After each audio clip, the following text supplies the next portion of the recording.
ఏంటి,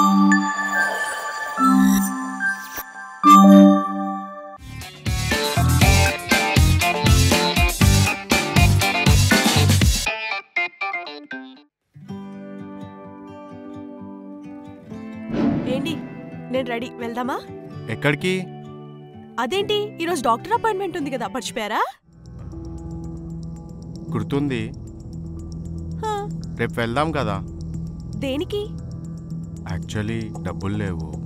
అదేంటి, every month checkup కోసం డబ్బులు పక్కన పెడతారు కదా. ఆఫీస్లో కొలీగ్ కొంచెం అవసరం ఉన్నాయంటే ఇచ్చాను. రేపు ఎలాగో అలా సెట్ చేసుకుంటా, రేపు వెళ్దాం కదా. ఏంటండి మీరు ఇలా వాళ్ళకి అవసరం వచ్చింది వీళ్ళకి అవసరం వచ్చింది అని ఎవరికి పడితే వాళ్ళకి డబ్బులు ఇచ్చేస్తుంటే మనకు అవసరం వచ్చినప్పుడు ఎవరు ఇవ్వరు.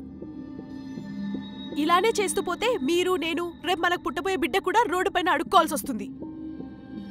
అవసరం ఉన్నప్పుడు డబ్బులు ఇవ్వకపోతే మానవత్వం అనిపించుకోదు. చూడండి, మనం మిడిల్ క్లాస్ వాళ్ళమి. మన మిడిల్ క్లాస్ వాళ్ళకి మంచితనం మానవత్వం అనేవి మనం బతకడానికి మాత్రమే. సాయం చేయాలన్నా ఒక స్థాయి ఉండాలి, అది మనకు లేదు, గుర్తుపెట్టుకోండి.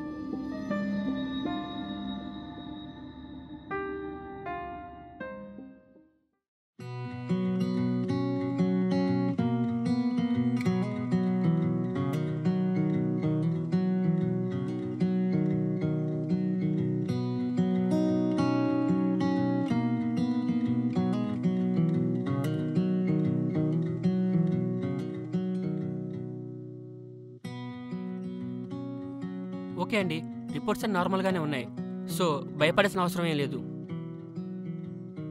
ప్రిస్క్రిప్షన్ రాస్తాను, యాస్టీస్గా ఫాలో అవ్వండి. అండ్ బేబీ కూడా చాలా హెల్తీగా ఉంది. సో ఇలానే ఉంటే నార్మల్ డెలివరీ అయిపోతుంది. సో జాగ్రత్తగా చూసుకోండి మరి. Thank you doctor. Take care.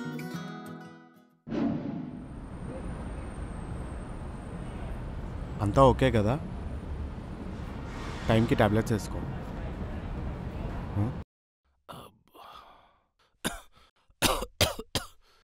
ఒకసారి ఇది పట్టుకో. హే, ఎక్కడికి? ఏమైంది సార్, ఏమైంది అలా ఉన్నారు? అయ్యో, ఫీవర్ కూడా ఉన్నట్టుందే. ఏం లేదు బాబు, మా ఆవిడకి రాత్రి ఆపరేషన్ జరిగింది. ఆ డబ్బులన్నీ ఆపరేషన్కి అయిపోయినాయి. అందుకే రాత్రి అంతా ఇక్కడే ఉన్నాను. దానివల్ల కొంచెం ఫీవర్గా ఉన్నట్టు అనిపిస్తుంది. ఏమైనా తిన్నారా? అంటే చెప్పాను కదా బాబు, ఉన్న డబ్బులన్నీ ఆపరేషన్కి అయిపోయినాయి. కానీ 2 రోజుల్లో డిశ్చార్జ్ చేస్తామన్నారు. అప్పుడు దాకా ఏదైనా ఈ డబ్బులు తీసుకోండి.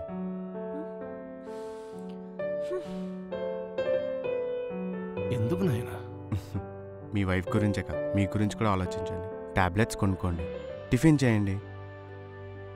దేవుళ్ళ వచ్చావు నాయన. అయ్యో, నీ సహాయం ఎలా తిరిగి ఇవ్వాలి నేను?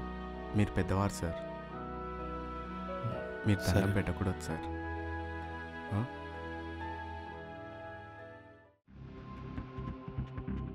పద వెళ్దాం. ఏంటిది? మీకు నిన్నే కదా చెప్పాను, మీకు ఇష్టం వచ్చినట్టుగా బిహేవ్ చేస్తున్నారు. రాత్రి పగలు కష్టపడేది ఇలా ముక్కుమొహం తెలియని వాళ్ళకి సాయం చేయడానికా?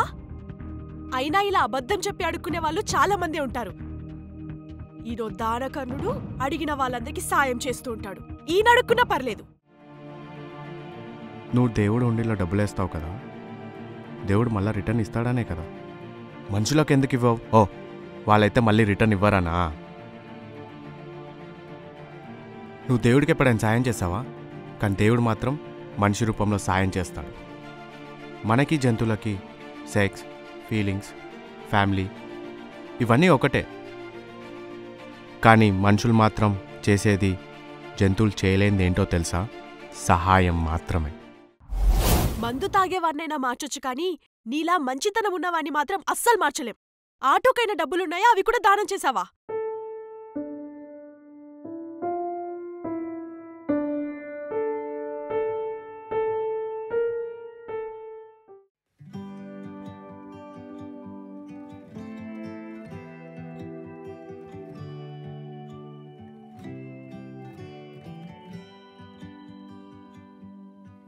హలో, ఏవండి, ఎక్కడున్నారు? ఆఫీస్లో. నేను టాబ్లెట్స్ తెచ్చుకోవడానికి హాస్పిటల్కి వెళ్తున్నా. నువ్వు ఆటోలో వెళ్ళు, నేను డైరెక్ట్ హాస్పిటల్ దగ్గరికి వచ్చేస్తాను. ఓకే, సరే.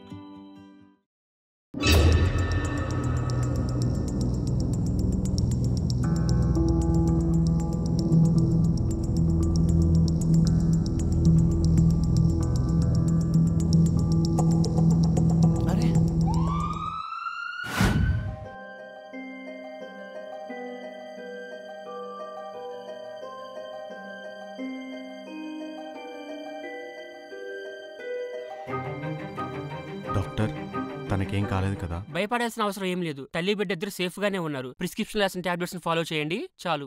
టేక్ కేర్ అమ్మా.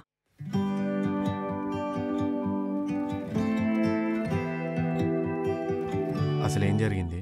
మెడికల్ షాప్కి వెళ్ళానండి టాబ్లెట్స్ కోసం. టాబ్లెట్స్ తీసుకున్నాను. రిటర్న్ వస్తుండగా దారి మధ్యలో కళ్ళు తిరిగాయి. అసలు నా వల్ల అవ్వలేదు. మీకు కాల్ చేద్దామని కూడా అనుకున్నాను. లారీ గుద్దేస్తుండగా ఇదిగో ఈయనే వచ్చి నన్ను కాపాడారు.